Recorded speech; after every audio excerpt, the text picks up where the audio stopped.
कम से कम प्रशांत किशोर की पदयात्रा ने बिहार के नेताओं को रोड पर तो उतारा। जन स्वराज का डर है, सारे नेता पैदल पैदल घूमेंगे। नीतीश और मोदी वाले लोग जैसे लालू का डर दिखाकर वोट लेते थे, वैसे राहुल गांधी और तेजस्वी यादव जैसे लोग भाजपा का डर दिखाकर वोट लेते थे। आप यहाँ पर आए हैं, आप भी पत्रकार हैं, यहाँ के नागरिक हैं, आप देखिए कि बिहार बदलाव की सभा में लोगों का अच्छा उत्साह है। इस बारिश के बीच में भी हजारों लोगों का आना और ये उद्घोष करना कि बिहार में अब लालू नीतीश मोदी का राज नहीं, जनता का राज चाहिए, जन स्वराज चाहिए, ये लोगों ने कहा है। और आपने भी देखा होगा, अपने वीडियो में रिकॉर्ड किया होगा। ये तेज प्रताप का गढ़ क्षेत्र माना जाता है, आपके डर से पहले वो। अरे भाई, किसी का कोई गढ़ क्षेत्र नहीं होता है, गढ़ सिर्फ जनता का है। जनता मालिक है, जिसको वोट देगी वही उसी का गढ़ है। किसी ये कोई राजवाड़ा थोड़ी ना है कि ये तेज प्रताप जी का गढ़ है कि प्रशांत किशोर का गढ़ है। किसी का कोई गढ़ नहीं है, जनता जिसको वोट देगी उसी का गढ़ होगा। तेजस्वी यादव और राहुल गांधी भी वोटर यात्रा प्रारंभ कर चुके हैं बिहार में, तो अच्छी बात है। कम से कम प्रशांत किशोर की पदयात्रा ने बिहार के नेताओं को रोड पर तो उतारा, नहीं तो यहाँ पर तो सिर्फ लालू के डर से नीतीश और मोदी के डर से लालू को वोट मांगने की परिपाटी थी। ये जन स्वराज का डर है कि 20 साल से जो 400 का पेंशन था वो बढ़कर 1100 हो गया, जो रसोईया का सैलरी डबल हो गया, आशा वर्कर्स का मानदेय बढ़ गया, बिजली का आपका 125 यूनिट फ्री हो गया। इसी तरफ जन स्वराज का डर है, सारे नेता पैदल पैदल घूमेंगे, जनता के पास हाथ जोड़कर उनको जाएंगे मांगने वोट।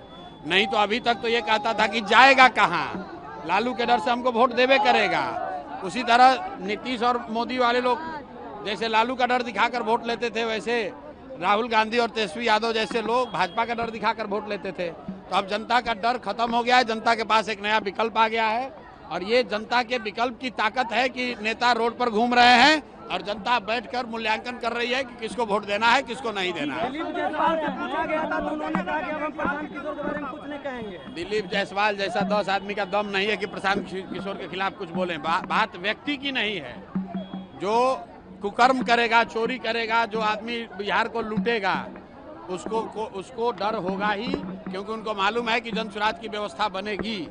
तो बिहार में जो सबसे भ्रष्ट नेता और अफसर हैं, बड़े नेता और बड़े अफसर, इनको सलाखों के पीछे डाला जाएगा और इनके आने वाली पीढ़ी से लूटे हुए पैसे को वसूला जाएगा। जीवेश कुमार कह रहे हैं कि हम नोटिस भेजेंगे और हम नकली दवाई नहीं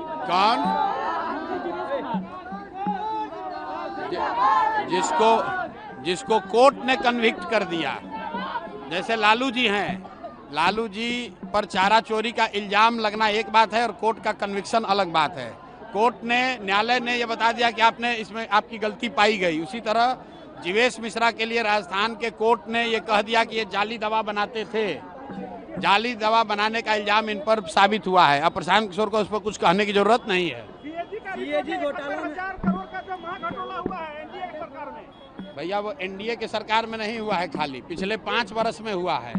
5 वर्ष में 78,000 करोड़, बिहार जैसे गरीब राज्य में 78,000 करोड़ रुपया का हिसाब किताब ही नहीं है कि वो पैसा गया कहाँ, घोटाला हुआ कि नहीं हुआ, ये तो जांच का विषय है। लेकिन जो सीएजी ने कहा कि 78,000 करोड़ पिछले 5 साल में सरकार ने खर्च किया जनता का पैसा, जिसका कोई लेखा जोखा, कोई हिसाब किताब नहीं है।